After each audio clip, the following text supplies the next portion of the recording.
All right, Okay. stream starting in 10 seconds. Good morning. Good morning. All right, guys, welcome.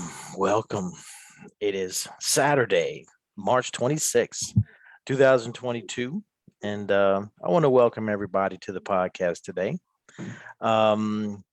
So again, ladies and gentlemen, good midday and welcome to Reparations Saturdays, weekly podcast that has been sponsored by the local High Point NAACP and brought to you by the good folks here at Flex the Vote.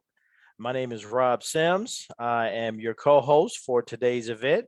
I'd like to introduce my panel, starting with my co-host, Constance Reynolds. Good morning, Constance. Good morning. I hope everyone's doing well today. Excellent. Good morning. Excellent. Good morning, Constance. Excellent. And I'd like to introduce my panel, ladies and gentlemen. I'm going to start with Ms. Courtney Alston Wilson. Good morning, everyone. Grateful to be here today. Excited to unpack some of the topics that we may have on today. Excited to have some good conversation. All right. Good morning, Courtney. Thank you. Next on our panel is Mr. Tony Graham.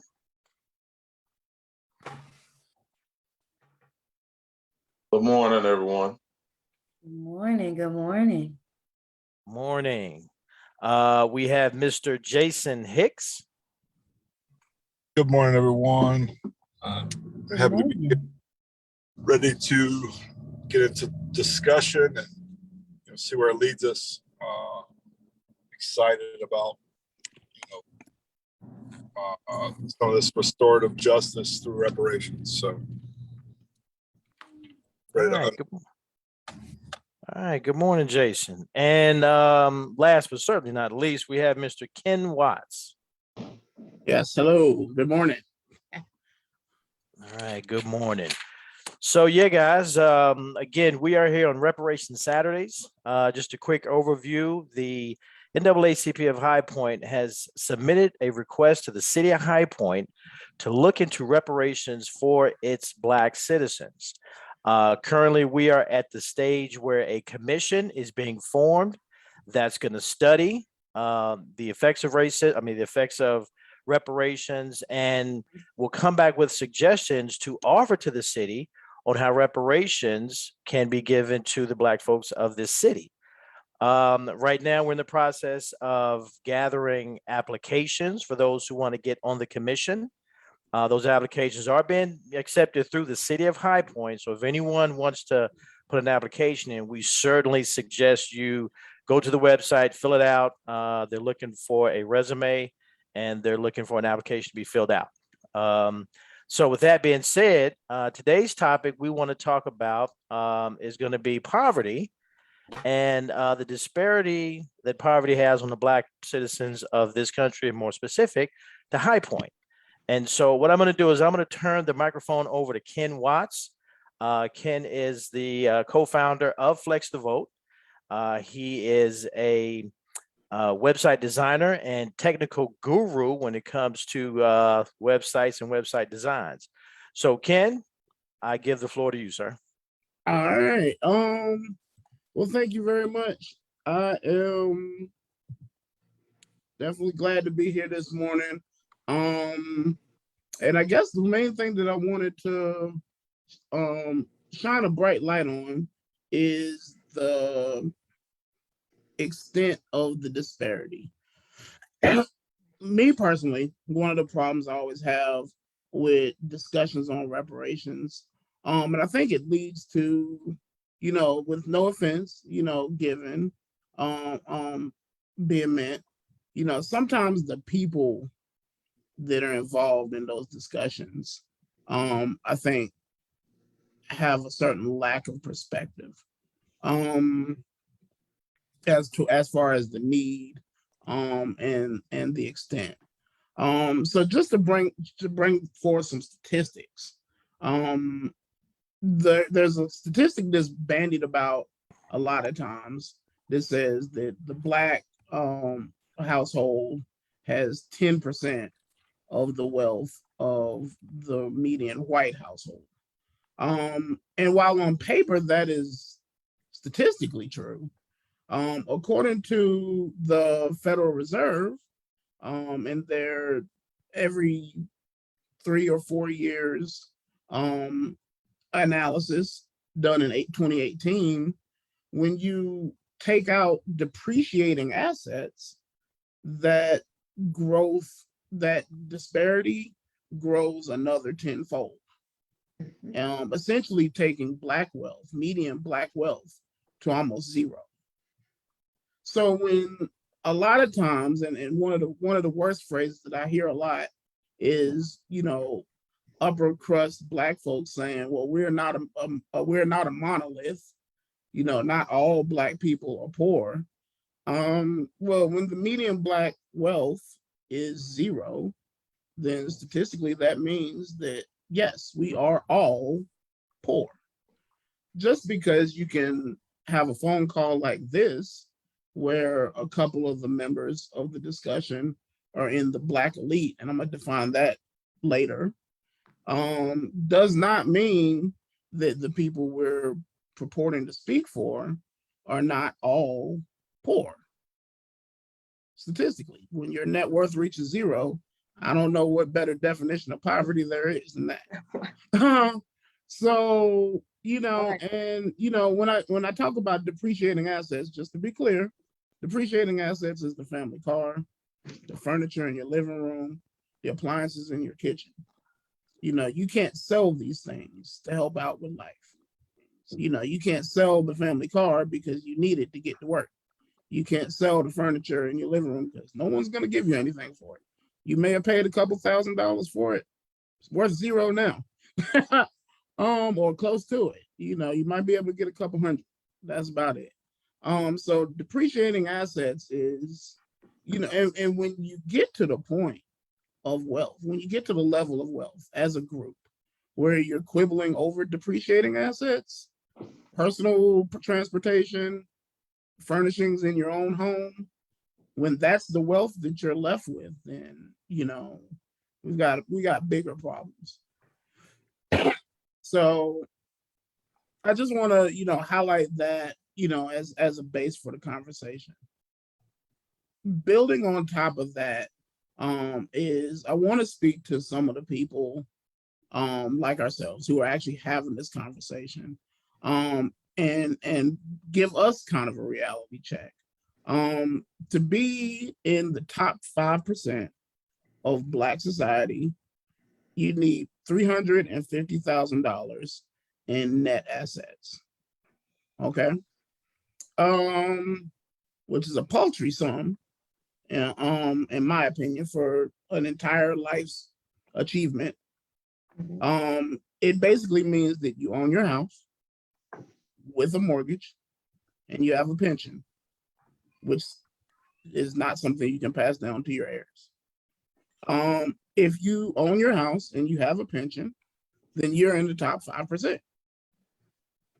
Wow. So, but you also, lead a relatively comfortable life. And when you're relatively comfortable, I think sometimes we lack the vigor in this discussion that the other 95% of our community, really needs us to have. And we lack sometimes the steadfastness to principles that the other 95%, really needs us to have. So just some perspective to keep the conversation from getting distorted. Drop those 2, tidbits in there. And I'm curious to see what anybody else thinks. Am I on right track, wrong track? You went down the rabbit hole. Down the rabbit hole? Okay. How so? You did. Because it impacts a lot about us as a people. Oh, okay. Well, I mean, I think, well, to some extent, that's my goal, I guess. Yeah. Is to go down the rabbit hole, because it goes down way, way deep, and a lot deeper than a lot of people discuss it. It's our pride. It's our pride. We're, It we're is pride. prideful It is people. pride. And No one. Well, it's embarrassing to be poor. You know. it's embarrassing. Gosh, I just spoke to my financial advisor this week, and it was about a financial assets sheet I have to fill out. And, I told them, this is systemically a thing. And when you are seen as an image, it's fine. But when you have to put it on paper, and that's like you were saying, these upper 5%, or the ones that feel they're in the upper 5% because they don't want to be in the 95%. Okay, no one wants to be there. Yeah, no. So you create the image and you create this world that you are in the 5% when you really are on the 95%. When you start writing your stuff on paper, you're so in the 95%. You may not look like what you think the 95% looks like. Exactly. The majority of us, as honest as we are, we're in the 95%. There's not many of us in the 5%. There's not many of us even on this call that own their home, literally own the home, no mortgage, and they have a pension. Where they get a pension from? Well, that doesn't exist for our generation. You see, so I'm saying, what companies are giving out pensions and who doing that? While we were coming up. Where they do that at? Yeah, where to do that at? So I have no idea. Well, let we me have ask to a be question. real with ourselves. Go ahead. Let me pose a question, guys. And this is for anyone listening out there, because again, this is Reparations Saturdays. And so, I wanted to get a response, what is poverty? Because if we are such a large swath of this economics or this economy here in America, because we do spend money, what is poverty versus wealth? And why should we be concerned with being wealthy? And, let me preface that by That is a saying, great question. we have individuals who go to work every day, they pay their bills, they're satisfied, they're happy. There are things that we deal with every day, like the price of gas and butter and milk, whatever.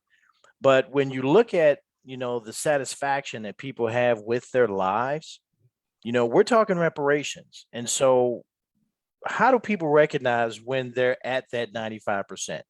And then how should they be looking at wealth to combat that 95%? The floor is open. That's like, go ahead. He said one good thing in there, though. He said, Rob, everyone doesn't want to be wealthy. Everyone doesn't aspire to have the riches of the world as we are promised. Okay. Because we're promised the riches of the world. We've just been given a ceiling. Like they say, the sky's the limit. The sky's the limit. We've just been given a ceiling. So our mindsets, again, we have to change our narrative.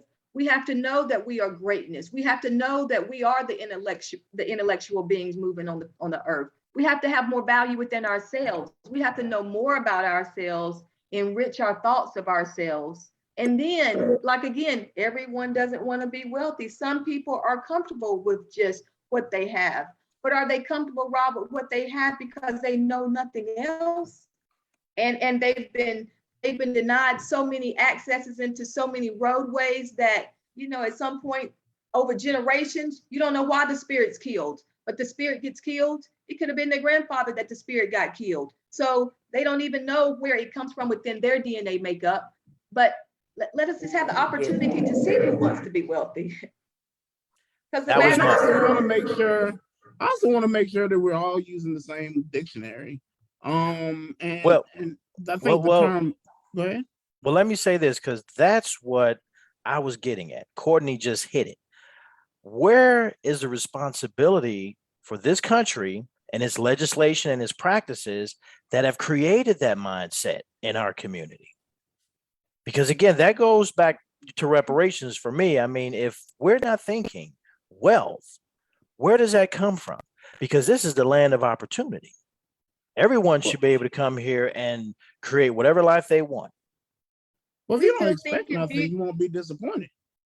Right. And we still thinking, I was in a Black Accelerator class last week, and we still thinking barbershops and beauty salons. I'm not meaning no disrespect to that. We're not thinking factories to own the product for the barbershop or the beauty salon. We're not thinking of the people that manufacture. Why we're not a manufacturer of the furniture that goes into the barbershop or the beauty salon? Our mindsets, we have been sealing, we have been capped. We have got to change our narrative and open our minds up to our greatness. Well, I think that's why it's important that we develop community amongst ourselves and have these conversations that bridge the gap between that 5% and the rest of the 95%, because what we'll find is it does not matter what level you're on, whether you're on the beauty shop, barbershop level. I have a brother with a PhD, many patents under his name, and has a startup tech company. And you go into those rooms when he goes into those rooms with his Black face and he's talking to white investors, it matters not, how much, how the value of the home that he owns, or, the value of the IP that he developed. None of that matters. It all goes out the window when he enters that room and he's Black. And we need to secure the bonds amongst ourselves, and we need to take ownership in that, because no one's going to do that for us. I think we need to stop focusing on the divide of the have and the have not amongst us, because like we said, as a group overall, in the larger scheme of who owns what in America, we have nothing. And we have to build each other up. We have to talk about what taking this to the next level looks like. We have to talk about what it looks like to step outside of the mom and pop space. And as I see a lot, y'all. I see a lot of different angles. And it's really hard for me to kind of articulate the levels that I see, because I'm from High Point. Right? My mom is from High Point. My father is not. And so growing up, I always had two different points of views, two different storylines. And throughout my life, I've watched them play out. And it's just amazing to me, the difference between having a conversation with someone who believes that they can go as far as their brain will take them, and someone who just doesn't believe it yet. Yeah. And we have to nurture and cultivate our community so that we can reverse the generational programming, that a lot of us are under. And it starts, I think it needs to start in our schools. We need better schools. We need to create our own educational institutions, because our children at pre-K, I just watched the documentary, it starts there. Racism starts right there with the teachers. They can be as young as 4 years old. I watched how a little group of kindergartners, they gave meals out, and they had a surveillance camera, and the teacher gave all the meals, the snack, to the white kids. The little Black kids sat there. It didn't happen once. It happened over a period of time. That's what the teacher did. So automatically it showed the white kids that something about me is different than that Black kid, that color kid, because I'm receiving a reward and they're not. And we're doing the same thing. So Wow. we gotta look at we have to, like Constance says, we have to put back into our own selves. And by doing that, we can't continue to be educated. We can't continue to start the oppression in our own young children, because that grows up to be the adult with the cap ceiling that can't think outside of High Point, can't think outside of being a labor worker.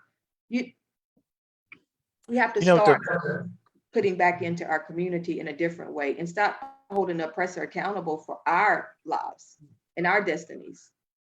Well, the amazing thing about that, when you say the kindergartners getting the snacks, it's ironic that they want to bring critical race theory into a conversation that's obvious, even to a kindergartner. You guys are special if you get the cookie and we don't. So kids understand that. So thinking. Yeah, I mean, that's exactly what it is. And so, I'd like to take it a step further, and I want to hear from the other panelists, but Ken, I'll direct this at you, and then I'll, see what others have to add. But why is wealth important, and how can reparations help build that wealth within the Black community? Reparations is important because it fixes the historical. See, reparations doesn't fix discrimination. It doesn't fix, racism, and personal feelings. But, personal feelings and harmony and kumbaya is not, the reason why, you're sleeping, on a friend's couch or even under the bridge. That is a wealth question. Okay. So, as wonderful as the kumbaya would be, you got to start somewhere. And the only place where you can start in a capitalist society like America, where everything just went up 20% in the last 2 years, is with money. And just so we're all using the same dictionary, I was gonna say this earlier. But there's a difference between wealth and being a person who is quote unquote considered wealthy. Okay. I'm not even discussing a person who might be considered wealthy, as in, and you can define that however you want. I would define a person who's wealthy in America today as, 100 million and up, by the Not American 350,000. standard. Yeah, that 350,000 is not wealthy, but it is having wealth. Every person who has an asset of any kind has wealth. But that doesn't mean anything in and of itself. It's the amount of wealth, it's the accessibility and the liquidity of that wealth that provides security.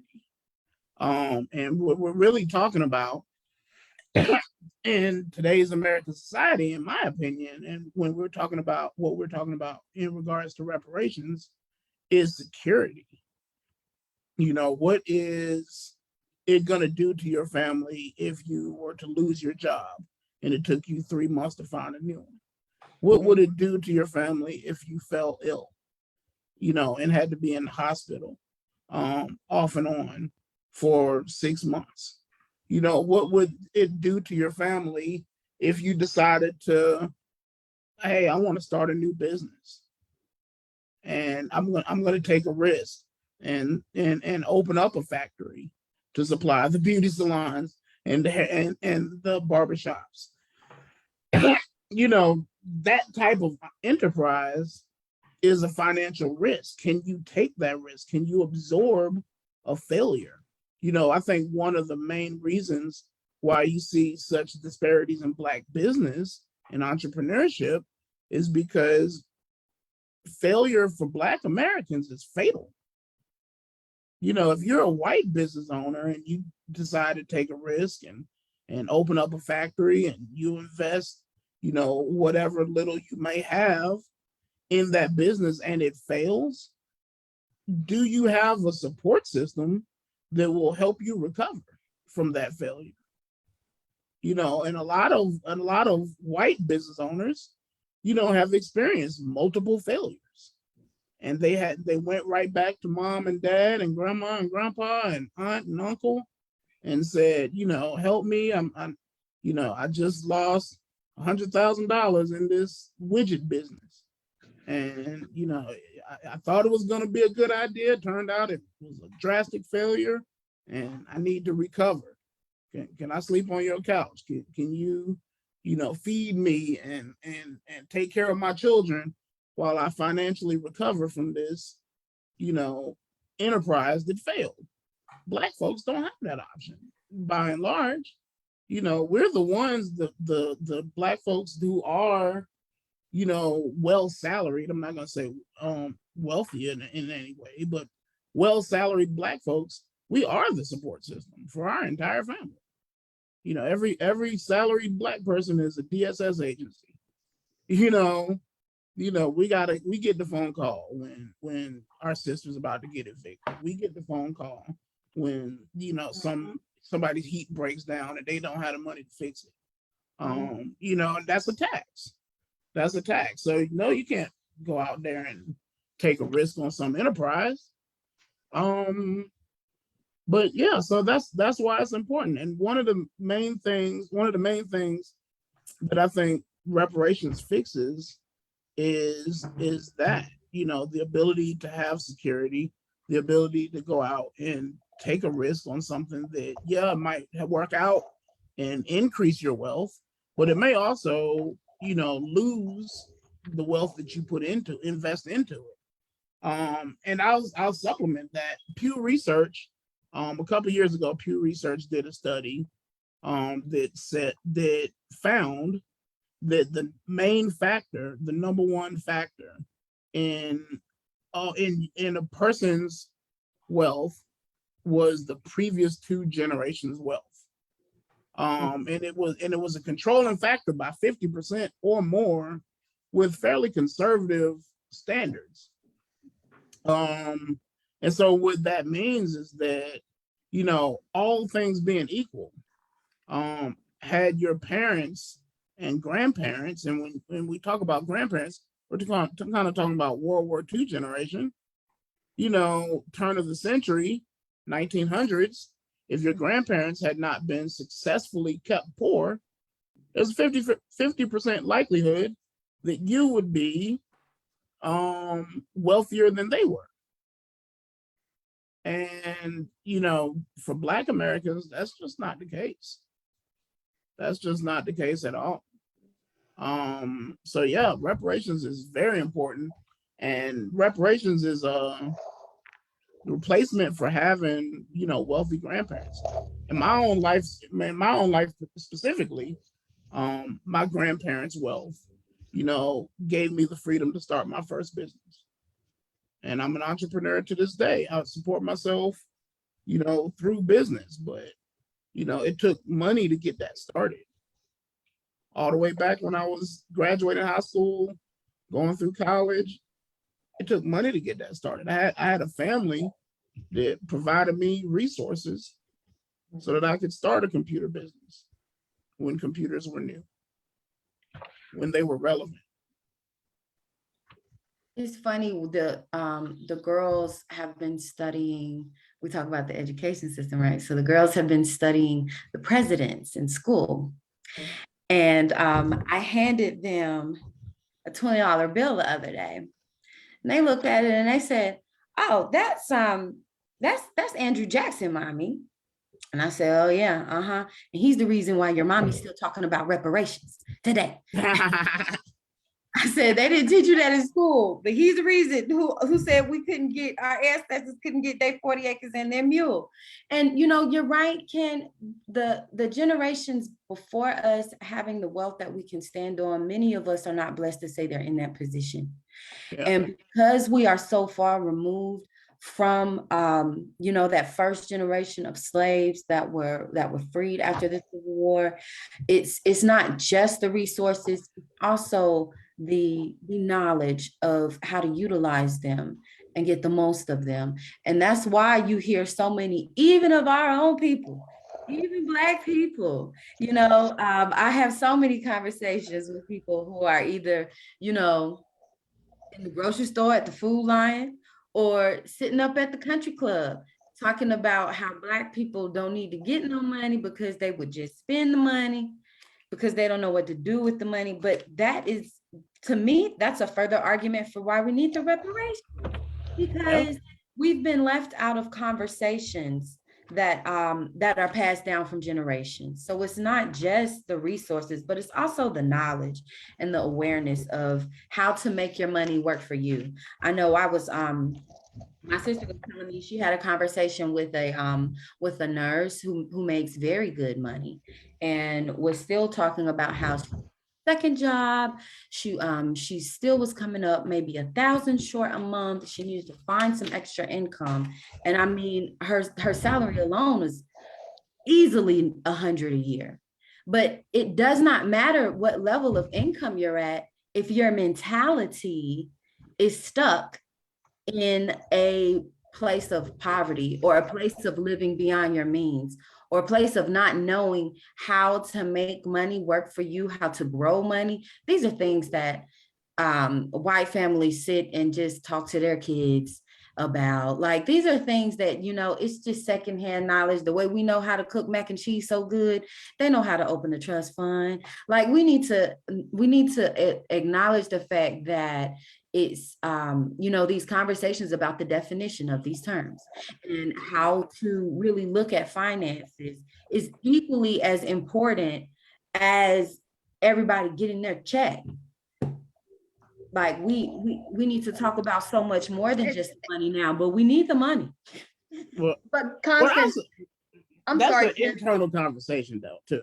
Yeah. I think because, you know, white folks love to grab onto that, you know, little talking point.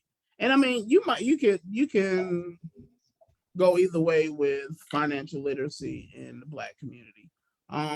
There are a lot of statistics that show we're better money managers than our white peers. Yeah, we just have a smaller amount. We just have a smaller amount. And it goes again to what I was saying earlier. You know, when you have, I bet if you look at your friend with the $100,000 salary, you know, she is the support system, I would bet, for at least several members of her family. You know, that's not all her money. You know, at the end of the year, when she files her taxes, she ought to be filing, you know, for everybody she bailed out that year. Mm-hmm. You 'Cause know, they do who's call going through you. hardships. Yeah, family does call you if you have a little bit of money now. If you And got a little, just a little bit, just a little bit, they'll call if you. you just look like you're doing okay, I need some new tires.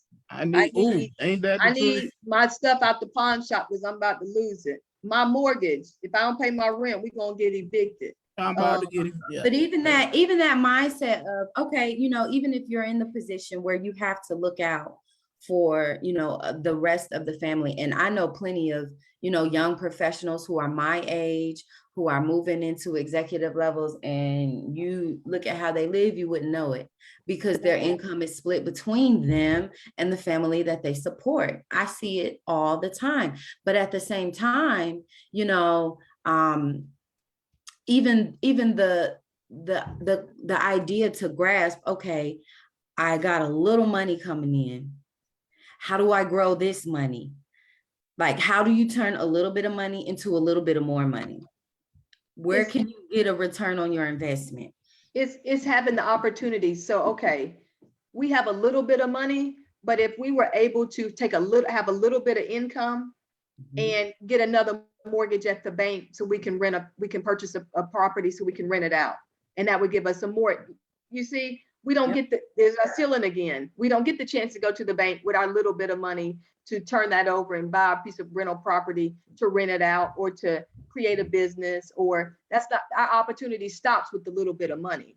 So as a white, they have a little bit of money and they can grow their money in a lot of different ways that we can't. So back to that education and that schooling, we need to create our own schools where we teach financial literacy within our schools to our children. Our children by second and third grade should be investing in the stocks. They should be doing daily stocks. They should be doing trades.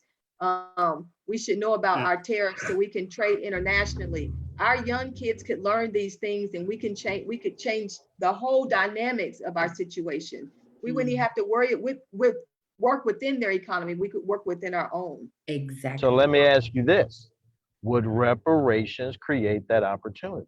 Reparation can create the opportunity, of course, because it gives us a pool of money, a pool of resources. It opens the door. Reparation also talks about the resolution to the harm. So all of the systemic systems that are in place, they would go away. Yeah, that's a great Tony point. has his hand up too, y'all. And I'm sorry. And reparations is more Tony than has his just. hand up. It's more than Tony does have his check. hand up. Tony, the mic is yours, sir. I was just listening, and it just seems that we're speaking about access. and the lack thereof, if you will. Historically, it seems like, well, it doesn't seem like it's Yes. very apparent that the African American community has been limited to access to funding, to opportunities, to knowledge, when these opportunities and these funding mechanisms are available. And then you have a few people that are able to benefit. Do they share the knowledge of wealth, or the wealth of knowledge, I'll say. So a lot of things seeming like what I'm hearing deals with the lack of access to the promise, if you will. I'll drop off and continue to listen. What about, Tony, access, when you say access and exclusion? We've been excluded from the That's access. true. I mean, Yeah. let's to speak more specifically. Yeah. You're absolutely right, Miss Austin was. Yeah. You know, that's Mhm. we have traditionally and historically been left out. When given access, if you will, we haven't been given the proper knowledge and tutelage of what to do once we have gained that access. I heard the 5%. Are those 5% staying in their silo, or are they actually trying to figure out ways, how can we reinvest in our communities? How can we uplift the 95, if you will? And it's not a big number when you talk about 5%.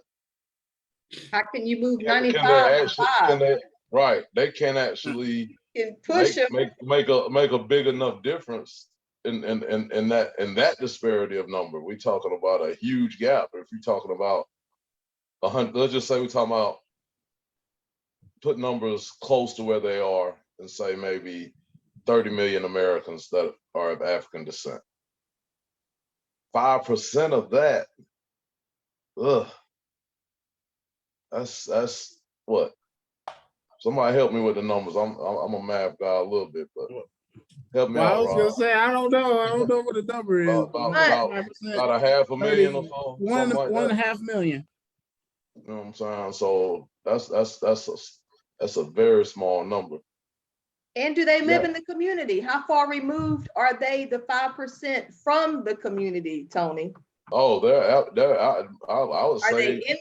Well, that's the plus first 50 thing they are do. outside of the community. I mean, they don't they live, left. they don't live, frequent, or engage with the 95 by and large. Because if they did, the businesses that are owned within what we call the Black community, the lines that are defined as the Black community, then they will own the businesses. We will have the grocery stores. We will have the infrastructure. We will have the medical practices, the mental health pieces. We will have those things. We will have the schools. We will have better schools within our infrastructures if those 5% were engaged in the communities more. We would see it. We would see a little dent. We would see a little bit of dent. Yeah. We don't see that because they're so far removed. They leave. You know, that's the one thing we talk about. When you get something, you leave the community. You don't stick around. That's not a thing. We will own more of our neighborhoods if that was a thing. More whites own the neighbors, the houses that the Blacks rent in 27260. Those people don't even own those properties. So Very true.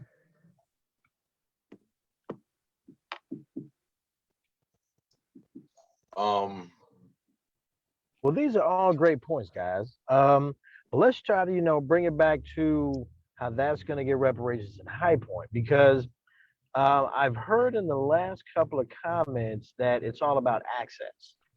And if it's all about access, what can we pinpoint has been a design to keep us out of that access?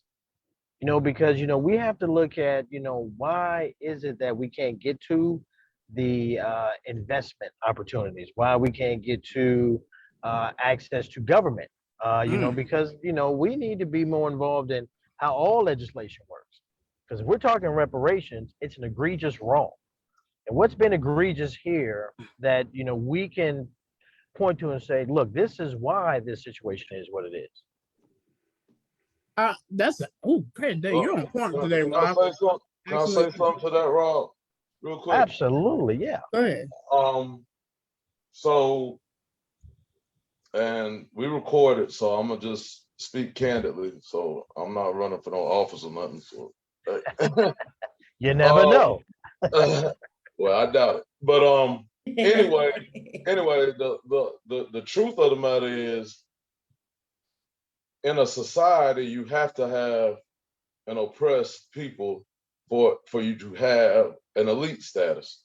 To be Class. honest, you know what I'm saying. So when you have a group of people that have been historically, traditionally oppressed, you have to keep them there, because once they start to gain access to your way of life, especially when you're talking about those of the African diaspora who have traditionally been kings, queens, innovators, you know what I mean? You indoctrinate the mindset that you are less than. You're not from that capacity that your ancestors were.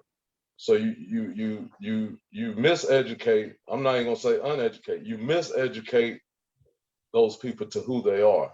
That's part of the oppression. You tell these people that they're not worthy of certain things, and when you do things together, when you come together, you can't. I've even heard in this conversation a whole lot of N apostrophe T's. Go ahead. So let me ask you this. It sounds like what you're saying is that it's a setup. And if it's a setup, how deep does it go? And how can we get those reparations? Don't put no words in my mouth, Mr. Sam. With that. The setup dates back 400 years. So I'm not gonna get into the setup.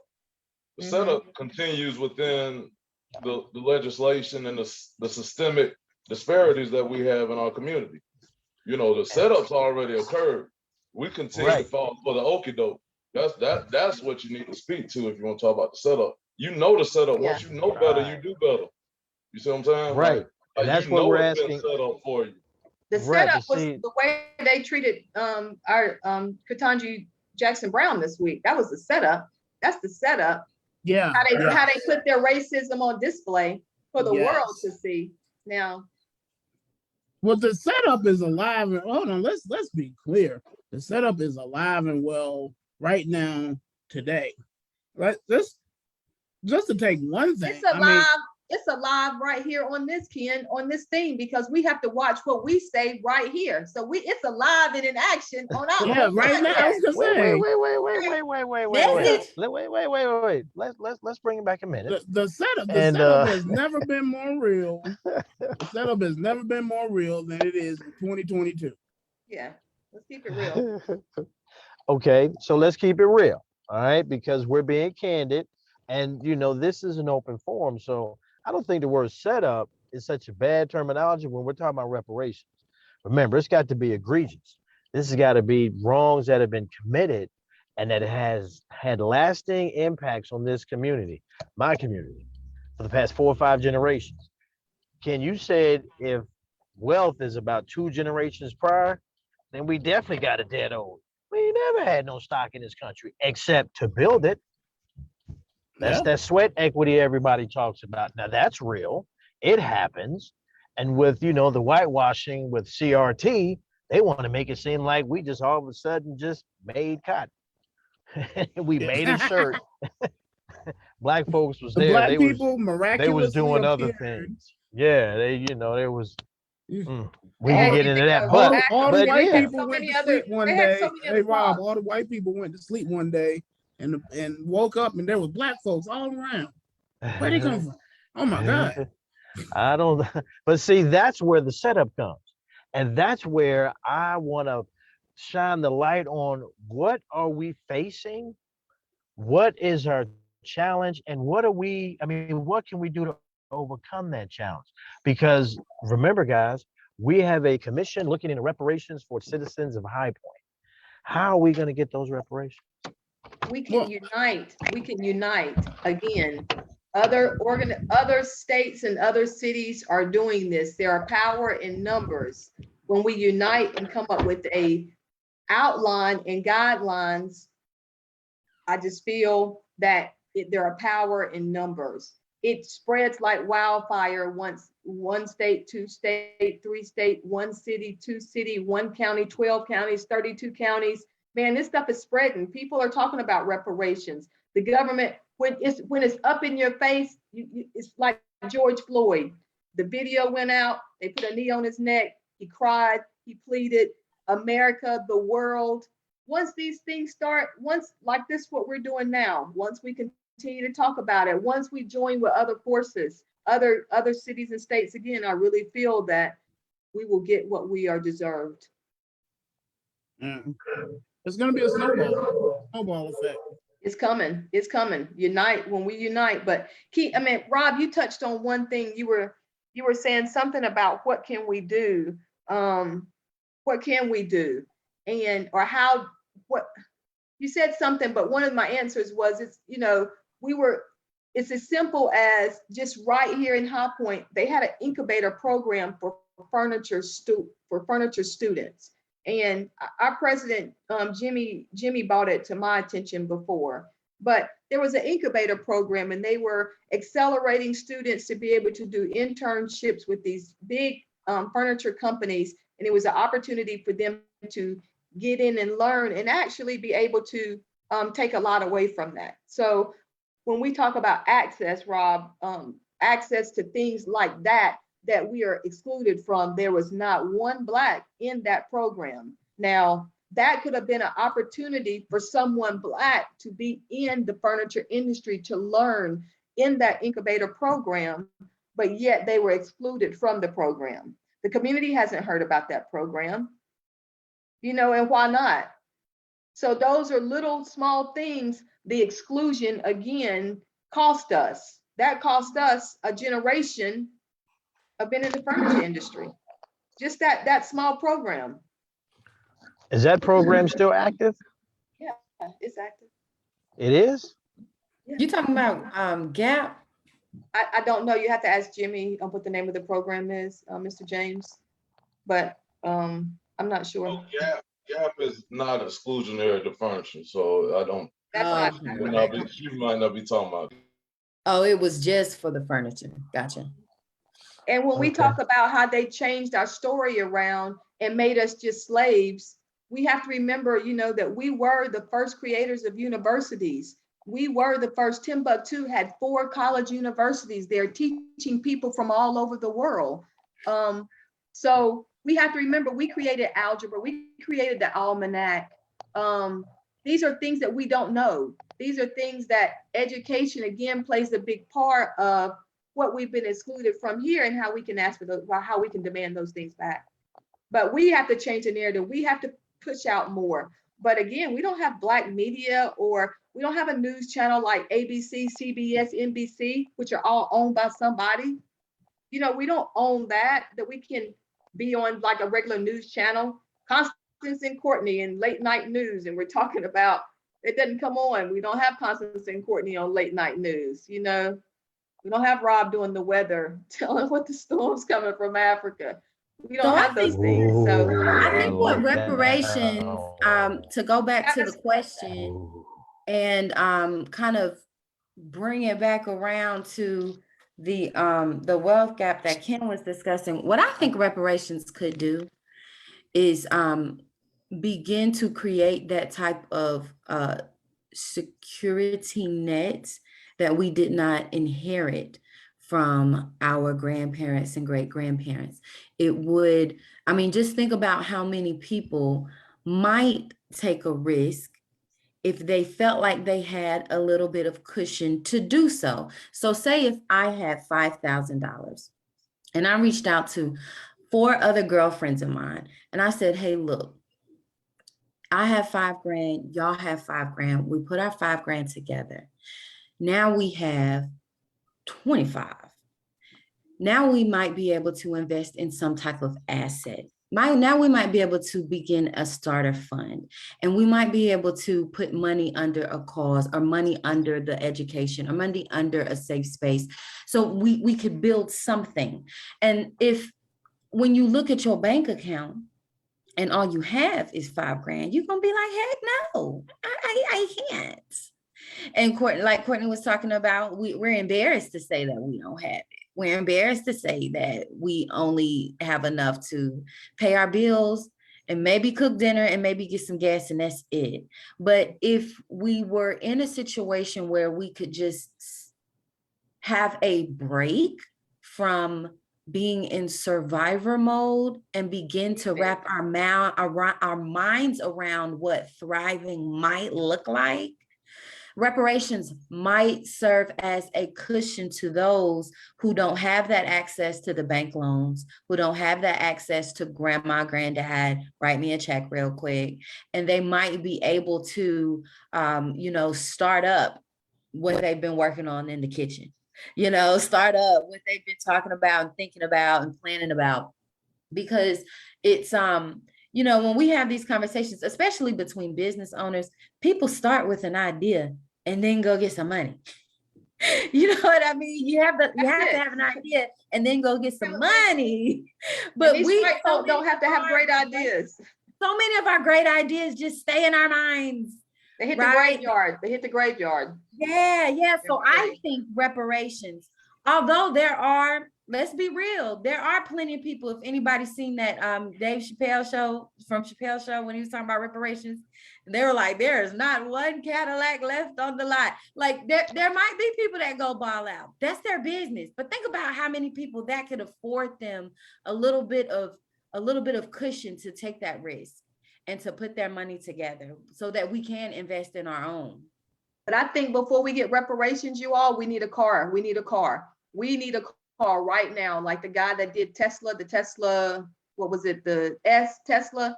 We need him to come out with a car that we can afford, 50,000, 30,000. So when we get reparations, we ain't giving it to Cadillac. We ain't giving it to Ford. We ain't giving it to Chevy. We actually giving it to a Black owned car that if you can see the Tesla S, that's a nice car, and a Black guy created it. So we should be thinking of those infrastructures in place. So when we do get reparations, we're not taking our money to Wells Fargo. No, we're taking our money to Mechanic and Farmers, or we're taking our money to another Black institution that's been created. When we do reparations, we have to make sure that we're giving into putting our money back into our own infrastructure and not back into the oppressor's hands. We can figure that out. But by community supporting ourselves, being community supports for ourselves. White people support themselves. They support their community. They get out there. That's why they don't fail. They can fail 16 times, but they're going to pop right back up. We don't have that same thing. We don't support ourselves. So we're going to have to engage in changing our narrative within our community of we need to start supporting ourselves more. Let me go ahead and something real quick, Rob, if you don't mind. So, real quick, go ahead. Going deep into this conversation, I want to say this. We need to understand from an educational standpoint the historical factors. And I don't hear a lot of people speak to specifics such as Jim Crow and the long-lasting effects that not just psychologically and monetarily, just about every aspect of Black life that has really set us back. And we're talking about 100 years at least, you know what I'm saying? Depending on who you ask and how you ask them. And some of those practices are still being done covertly. It's not as much in your face as it was, but we're talking about specific in your face legislation that says you will not be able to have access to these opportunities. We have given sharecroppers I don't know how many of y'all have family that was sharecropped or was given land. I know Miss Austin Wilson can speak to this a little more intelligently than me, but we would get, former slaves were given land to farm, to bring to the marketplace agriculture, right? And were met at that marketplace with all kinds of opposition and barriers. They weren't at the And marketplace. it's still continuing. You know what I mean? Why do we not have Black farmers? Why do we They not don't get the have contracts. They don't get picked up with the contracts and stuff. right? We don't have the Why do we land. We not- don't have the land, a lot of us though. Right. Why do we not have Black manufacturers when we have all these Black innovators that have done so much for the technological advancements in this country and in the world? I can't go out and find XYZ Corporation, but you had the patent. I'm not talking about somebody that worked for somebody else. You actually, I love when I heard Courtney say the IP, the intellectual property. You actually owned the intellectual property, the patent for this revolutionary idea that was put in the marketplace that now we have to consume, but we don't have anybody at the leadership at the top saying that this is Black owned.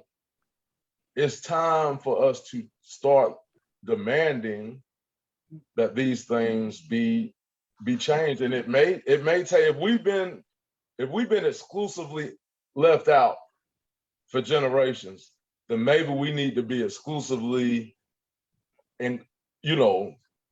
given the opportunity, Special rights. at the jump, and then you guys can come behind because y'all doing all right. You know what I'm saying? Exactly. If we want this whole America that people talk about to where everybody is on an equal playing field, they like to talk that rhetoric, but then you don't see it in the community. If we want to really have the cohesion, if you will, amongst all residents in this country, then you have to give fair, equitable access, and you have to be honest. You have to be honest. You have not given it to the descendants of slaves. And Or that's the point I was trying to make. people from a Black standpoint, because all Black people aren't slaves. I don't want to get into the argument of, well, every Black person was a slave. That, Well, you know, no, Okay, after all right, it doesn't 1950, matter. It doesn't matter. Hold on for 1 'cause second, you guys, for me. don't Let me look bring it at- back in. Hold on you for a don't second. Let look me at bring it back me- in. Hold on for a second. Let don't me bring look it at- back in. Hold on for a second. Let me bring it back in because we're starting to get deep, and I wanted to pinpoint that was the setup, Tony. That's where these conversations are going to be critical when we're talking reparations. All right. Today, I just want to remind everyone this is Reparations Saturdays. We're here discussing reparations in High Point. There's a reparations commission that has been started. They're taking applications, and we're looking at the effects, the impacts that discrimination, that racism, that Jim Crow, that the Black citizens of this country has endured since the inception of this country. And this is the conversation we're having today. I want to put it back to Courtney because I think she was going to respond to Jason first. Tony and that idea about a Black car. Courtney, I'm impressed with you almost every week because you have some of the greatest ideas. I had to remind the people that Courtney came up with an idea for Black folks to get a special card that allows them not to pay taxes for the next 2 or 3 generations. I said As outlandish as that may sound, I may have ad-libbed a little. 12 but- generations. It's There you go. No, it's not. Let I'm me just say 12. one thing I'm like before 12 Courtney in my comes on. group. There you Yeah. go. It's So not outlandish because All right. anything that we consume at a high level, we should have a place in the marketplace. I mean, car is a great No,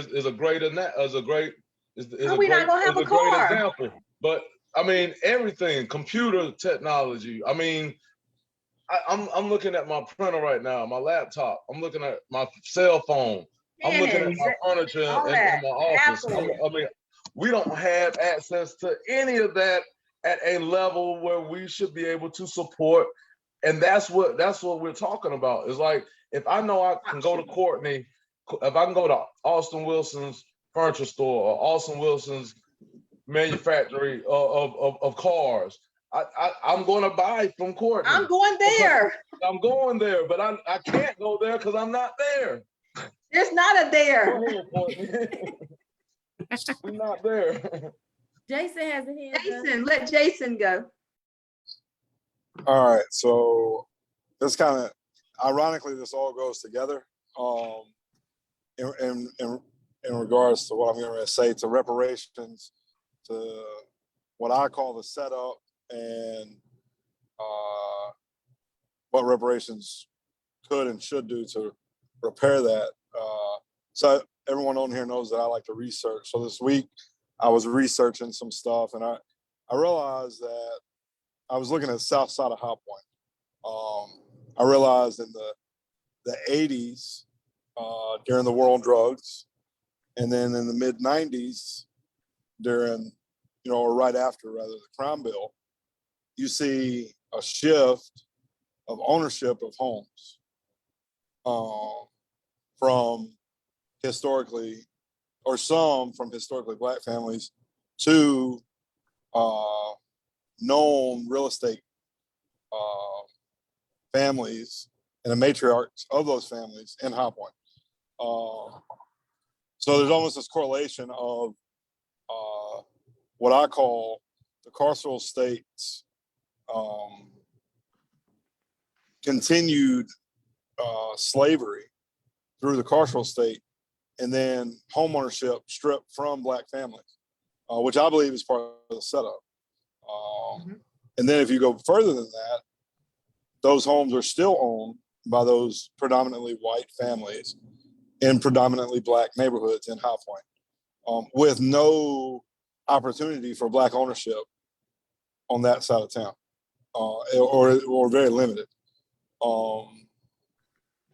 And if it is still, or if there are homes owned by Black families, it has been through generational, but we all know that's a far smaller.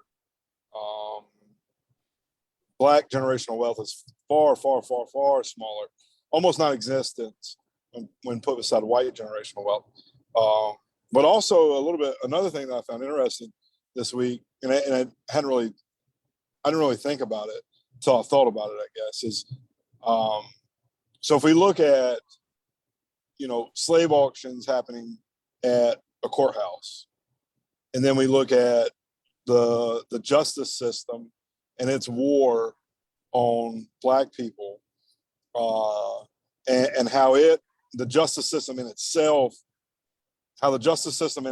continues and confines people to poverty, and specifically Black people. If we look at those two things, and then we go further and say, okay, there's an opportunity to go to the courthouse and research properties that have tax liens on them or foreclosures, and that's a way to create wealth. Why would people want to spend time at a place that has caused such degradation on their life? So it's just there's just this negative connotation around the courthouse and the criminal justice system, and then to think that Black people would want to go spend more time there, or that they would have to go there to create wealth when they shouldn't have to, because and hopefully this reparations piece to the city of High Point can correct some of that. And it's one thing that I feel like I hear a lot is that, and I don't say this negatively, I'm just being honest, like we have conversation around slavery, which I think is necessary. But if we look at the resolution is bigger than slavery. It's current issues as well, and the continued discrimination and racism that goes on within the city. And I don't think that we can't get away from that, because Black people aren't able to get away from that. So I think that that part needs to be important in order to demand and make sure that there is some sort of restitution, reparations that are had that adequately address the wealth gap. And that's all I had, Rob. I was trying to jump in and speak real quick. I'm traveling to Raleigh, so. I want to add one thing to that courthouse steps, and getting the houses, that they're auctioning off at the courthouse. One clever aspect of the setup, is this, and I'll just tell you the rules of the courthouse auction in most cases is that it requires full cash upfront payment. So, that's a great price on a fixer upper house that is in, kind of unknown condition. But at the same time, maybe the house has a potential value of $100,000 and it just got auctioned off for 20. Great deal. Do you have $20,000 cash to give the court clerk today? In cash or guaranteed check? Okay, so you go to the bank and Right? say, so you go to the bank and say, hey, bank, great opportunity. I need $20,000 and I'll let you put a lien on this house. Bank's gonna say no. Immediately. Like that, they don't even consider it. So where do you get the $20,000 all cash to get that great deal? Well, you can't. You had to have family. You had to either have it yourself, or you had to be able to go to your nearest 3 or 4 family members and raise that money. Well, how many Black folks can do that? None. That's the problem reparations solves right there in a nutshell. Mhm.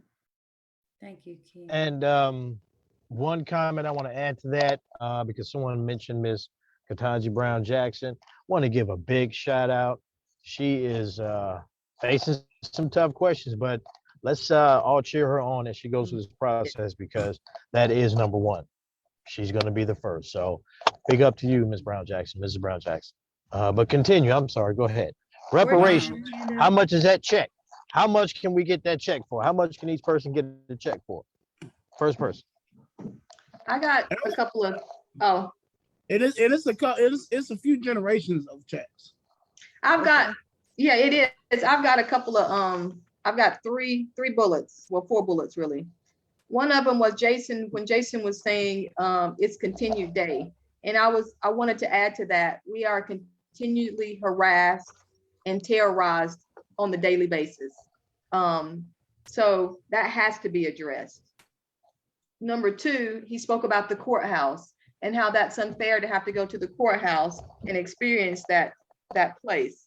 Well, I serve on the Board of Health and for Randolph County, and I didn't go to my meeting at the beginning of the month. And the reasons is they changed them from having them at the local health department to literally having them at the courthouse. And I'm very uncomfortable with going to the courthouse. When I'm at my meeting, I'm just uncomfortable. The spirit, it's like the ancestors fall afresh upon me, and I can't even. I feel more. I envision more things in the meeting than being focused on the meeting. I'm taking in things of pain. I'm having an emotional experience within that place, and I sit in the parking lot sometimes. I have to get myself together, before I go in. And then just recently, they denied that taking down the Confederate, which was something very simple. It was an act of kindness. It was a gesture of kindness that they couldn't even do that simple act of kindness.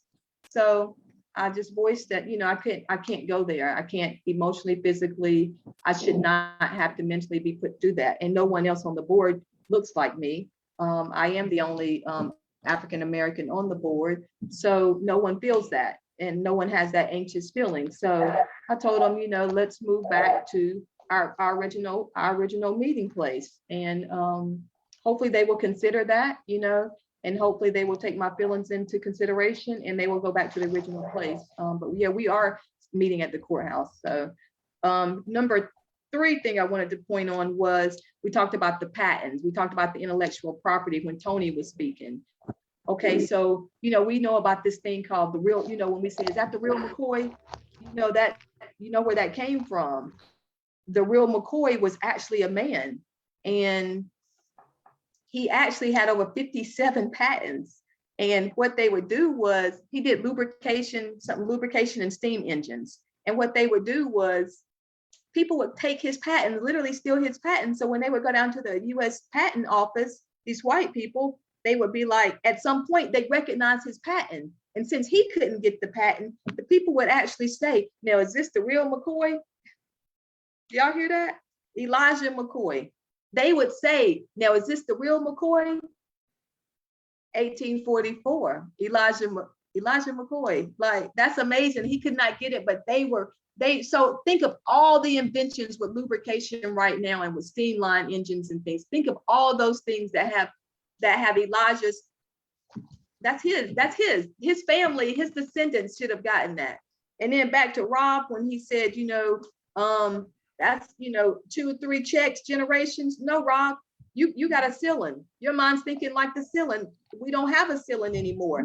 They owe us since probably the 1400s and better. Okay, so if we want to say America was conceived in the 16s, when we got here, 1619 project, 1700, however that looks, they owe a check from that moment, those generations. It's like 12 generations in there that have literally been affected throughout US history and slavery. So we should hit the gas, accelerate, because they have accelerated on us all this time. They have done a vulgar display of bullying, of being holding the upper hand. So we need to hit the same acceleration and in a more forceful way and take what is deserved from us, what we're deserved.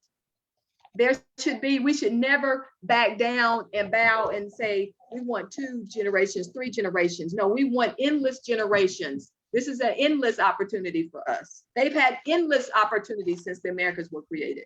We just want the same opportunities now. Thank you, Courtney. Soapbox. Hey, So- Rob, can I add one thing real quick? Before you do that, I know Constance had her hand up. I'm gonna get it to Constance, and then you come right after her. Okay, well, I just wanted to plug in real quick.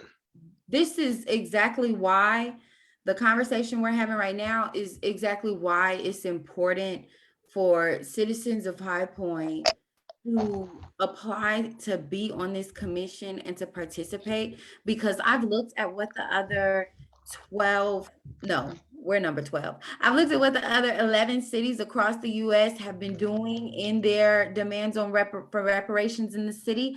And there's always a period of fact checking, truth telling, digging up the dirt, pulling them bones out the closet and putting them on the table, and then putting them on display for the entire city to see. We want to talk about living in the city of High Point and living in a place where we're proud to live. We have to acknowledge our dirty bones and our dirty laundry and what's not so pretty in our past. And we have to have people on this commission who are dedicated to the telling of those truths. Jason, I don't know if anybody said it out loud, but I hope you apply, because it's being willing to dig into our history and find those names, find those families.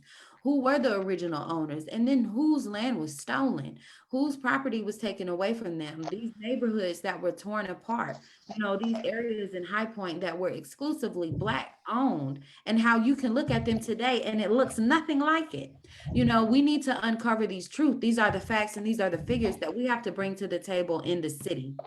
And I also wanted to point out, since I'm mentioning the commission, I've had some interesting conversations this week about how some people are not feeling qualified to apply. And I've been saying, telling them like, well, you let them tell you no, don't tell yourself no, fill out the application. But there's something about it. I mean, talking to African Americans in the city, there's something about it, maybe because it's on the official High Point City website. People are thinking, well, I don't have any experience being on a board, or I don't have that Gosh, it says, particularly in the field of African American studies. Well, I've been telling people, if you're Black, then listen, That's you African got a American studies. PhD in African American studies. Don't let nobody tell you no different. But the fact that so many people need a little bit more conversation to get them to get engaged. Hey, good morning. Hey, Brittany. Hey, good morning. I'm sorry. I just realized I was not on mute, guys. I'm so sorry. Oh, you're good. You're good. But the fact that people need a little bit more conversation to understand that, no, this is where you need to be. This is what you need to be a part of. I think that we need to put that out on the forefront more, because we have to really dig over these next 12 months during the commission and its formation. We have to dig in and we have to find those facts and bring the truth to the table, so that it's not just hearsay and it's not just opinion. It's not just these Black people's opinion over there that they've been done wrong in the city of High Point. We need the facts, and it's public knowledge. Anybody can go and look it up. So I just wanted to put that out there. We need to make sure that people are getting involved in this process in the city. It is a historic point in time, guys, and we cannot lose the momentum of right now. I think we need to Excellent. look Thank at. you. Thank you. Hold on one second, Courtney. I'm gonna give it to Jason, and then you Okay. can come after Jason. I was just going to circle back to what Courtney said about the courthouse tomorrow, 2 o'clock, 2 p.m. The Randolph Asheboro NAACP is holding a prayer vigil centered around the Confederate monument that sits outside of the Randolph County Courthouse. So What's the prayer vigil supposed to do, Jason? Well, Pray it away. That's why I almost didn't bring it up, because I don't think it's. What is that actively going to do? I don't think it's actively going to do anything. If I was They gonna gonna be put it back on the dot? Are they gonna put it back on their agenda, talk about it again, and vote for it again? Is that what they're asking? I think that's what they're asking, but I don't think it's going to happen. Honestly, I've been in Graham for nearly 2 years, off and on, fighting beside that community to get theirs taken down, or to get the one at the Graham courthouse taken down. And So maybe you should give the people of Graham the suggestion that they should do a Black monument. They should do some Black statues and monuments, and the city can do some grants. And if they don't want to take those Confederate people down, they can honor the Blacks in the community that have been impactful in their community. So maybe they And ladies, Black statues instead, and ladies and gentlemen, that's why we love Courtney, because of ideas like that. And I want to also comment to what Constance said. Let's not tell ourselves what can't happen. Got to go out there and try anyway. Because if no attention is brought to it, then we definitely are losing ground. But excellent points. I have to give credit to each one of those, because that's what we're talking about here, ladies and gentlemen. We're talking about reparations. Does anyone, have any comments, anything they want to add, anything they want to put out there real quick? we need to look at California. We need to look at California and really, really take note. We need to go on YouTube maybe and look at their, they have like 5-part series right now that they've done. They're doing testimonies. I love the setup of how they're doing it. They've called in all the experts. We are not experts, and whomever serves on this commission, Constance, tell the people to apply, because, the people on the commission are not going to be the expert in intel. They're going to be the person to do an overview, to disseminate against the information that is gathered through the experts. That's why I talked about the budget.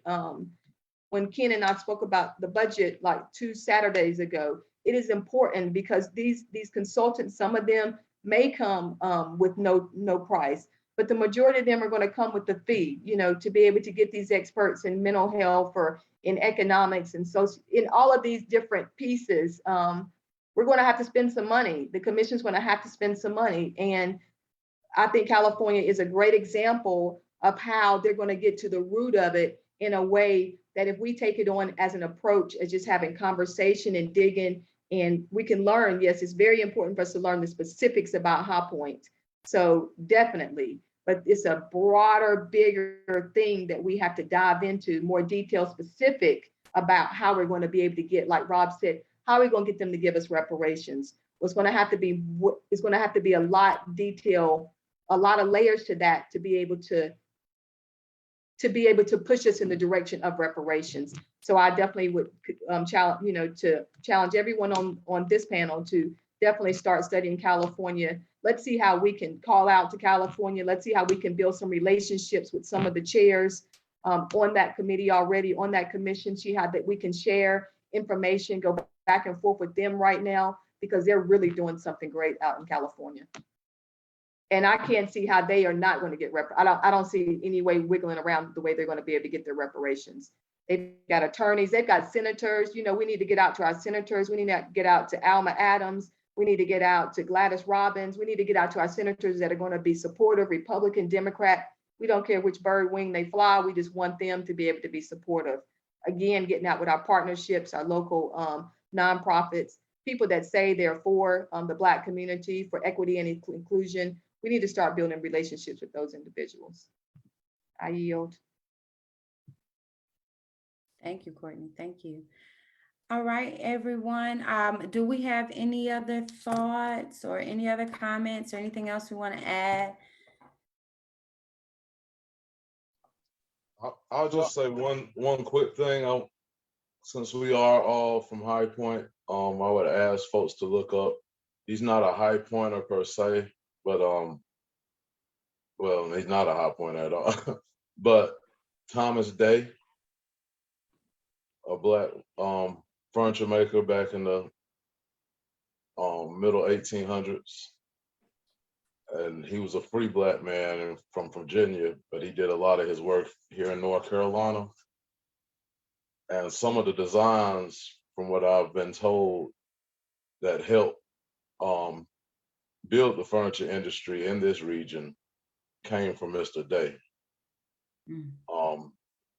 So not, that's an example, like, directly to what we're saying, is that, we have so many innovators, so many people that have contributed to things that not just Black folks, but society at large have in their homes, have in their lives, that have become a lifestyle for so many Americans.